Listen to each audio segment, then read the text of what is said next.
बिस्मिल्लाहिर्रहमानिर्रहीम। अस्सलाम वालेकुम। Welcome back to my YouTube channel.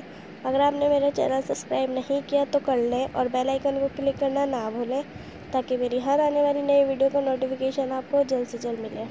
आज की इस वीडियो में हम बनाएंगे बहुत ही मज़ेदार सा डिलीशियस सा बनाना मिल्क शेक। और ये बनाना मिल्क शेक हम बनाएंगे सिर्फ 3 चीज़ों से। तो चलिए जल्दी जल्दी बनाना स्टार्ट करते हैं।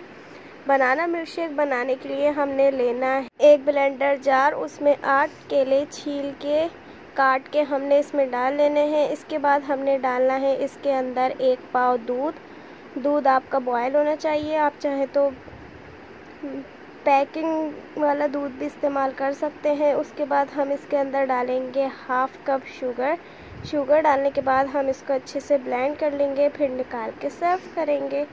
तो आप लोग देख सकते हैं तैयार है हमारा मज़ेदार सा बनाना मिल्क शेक। दुआओं में याद रखें। अल्लाह हाफिज़।